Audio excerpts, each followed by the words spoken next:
Philip Ingram, I'm sure, as a former senior military intelligence officer, you want to come back in on all of that. Yeah, Sean's exactly right. Putin will go for Moldova next, and Transnistria in particular, which is the Russian breakaway part of Moldova.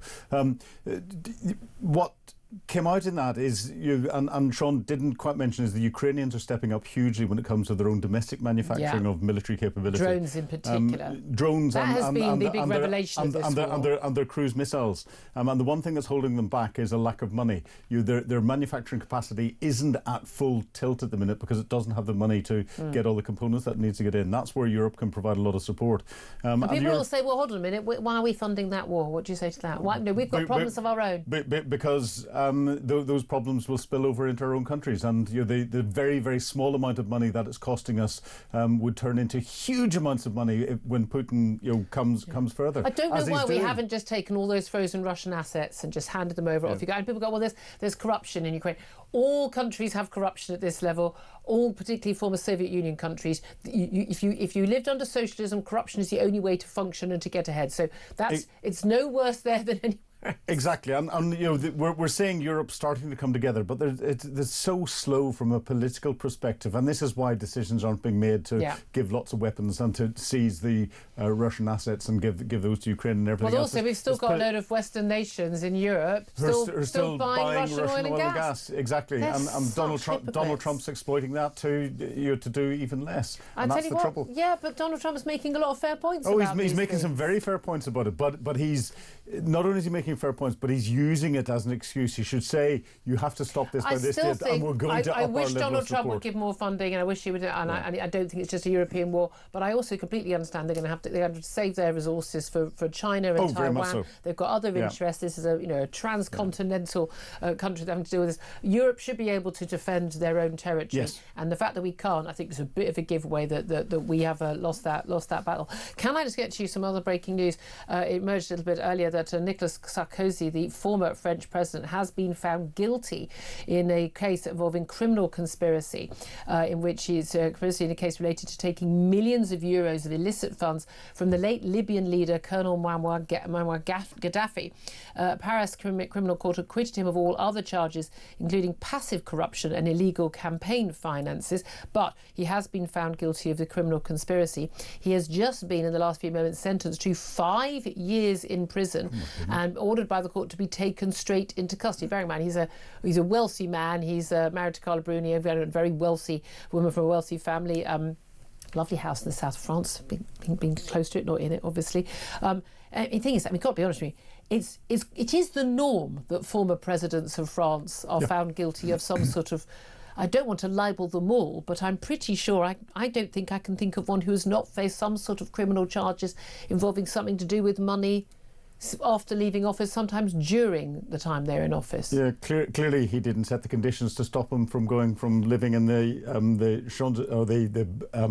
French palaces to a palatial cell.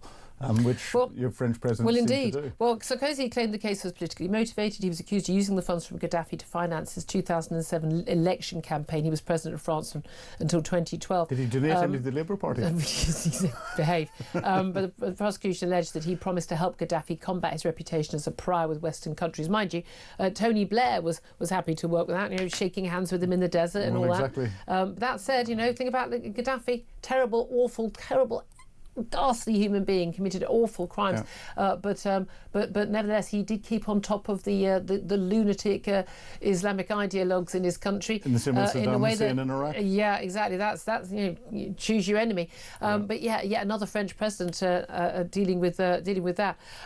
Also, another story that's been emerging this morning, and this is about FIFA discussing a ban on Israel from international football ahead of the 2026 World Cup. We'll let a load of other countries join, but the world and European governing bodies were urged this week by United Nations advisory experts, so the usual captured thoughts, to suspend all Israeli teams over the war in Gaza. Trump administration apparently working very hard to prevent that. I would have thought that they would do an awful lot of work would they not, to be making it very, very hard financially for FIFA to operate, because, you know, they all desperately want that American market and the American sponsors, don't they? Let's face it, FIFA's about money, not football. Well, exactly. We know that. But again, this absolute outrage. We've seen this over the Eurovision Song Contest. You know, whether Israel should be banned. You know, Ireland going, well, if Israel are in, then we won't be in. Oh, sod off! You're not going to win. Your last few people were absolutely terrible.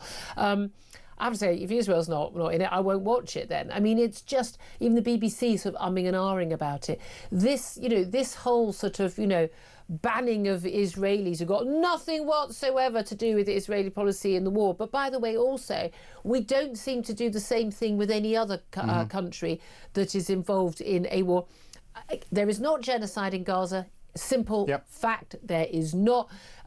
This is no different to any other war in terms of actually, you know, the death rate, other than the fact that the civilian, the non-combatant death rate is actually far lower than in any war that any Western country. And anyway, it's actually irrelevant to whether or not this is a just war or not. Every Western country, if they had faced what they faced on October the 7th 2 years ago, would have done exactly the same and probably more.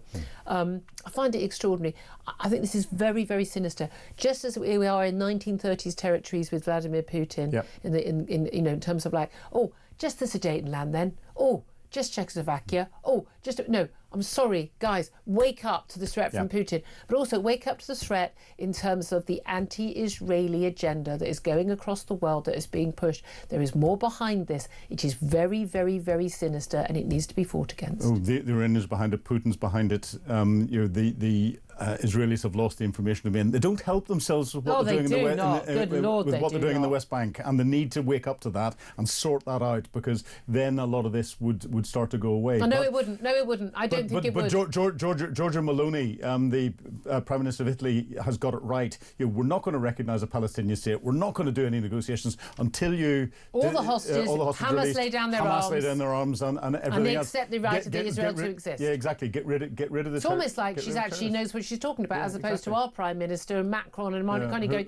oh, Palestinian state, raise your flag. But by the way, Hamas, would you mind awfully bringing the hostages back? And you know, we're getting the mainstream media now turning around and saying officials in Gaza have said there have been X number of casualties. The Israelis have caused X number of people to be killed overnight. No, it's not officials in Gaza. It's Hamas.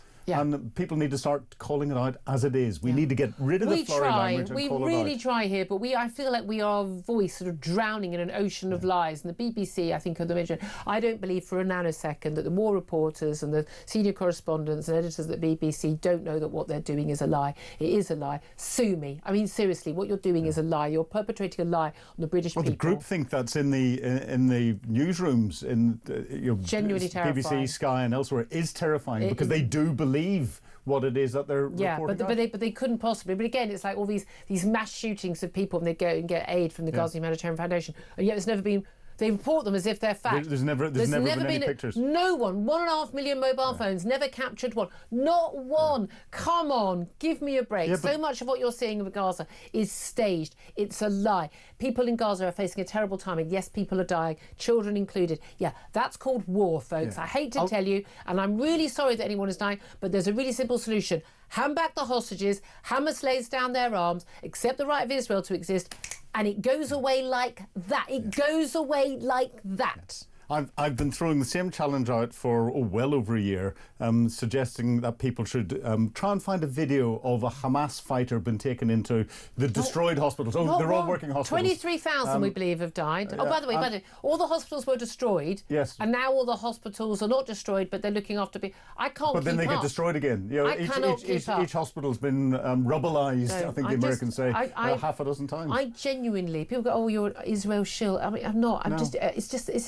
It's the same as Ukraine. We're not allowing ourselves to be played by I don't believe any government saying. I don't believe my own government when it says things. This is just really simple. This is about black and white. It's about good and evil, and it's about facts. And I don't know how anybody who can understand any of those concepts and know anything at all about this war could be taking any other side. Yeah. But they are. And they are. And they are. And there are people who think they're good people. And I'm sorry, a lot of those people in the 1930s would have been on the wrong side as well. Yeah. And I'm really serious. We are in 1930s territories for Israel, for Jewish people in this country and across the West, and for the Western world, our civilization, and what we understand by right and wrong, and what we will do to protect right and to tackle wrong. And whether that's Putin, whether that Islamic ideology, whether it's the Hamas forces, whether it's China, we have got to wake up and step up. And yet I'm going to keep banging on about it because I'm just hoping that one extra person every day understands and takes it on board. I've got over 40 years of experience in conflicts and analysing conflicts, and been there, done it, got the T-shirt, the badges and everything else, and I cannot understand why people are getting their analysis of what's going on in Gaza so badly wrong. Unless it's deliberate. Well, it is being...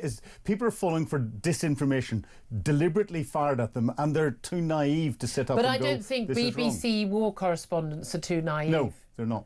So why are they pushing that? Why are they pushing that? And we're paying their salaries, and therefore we should be questioning that. Yeah.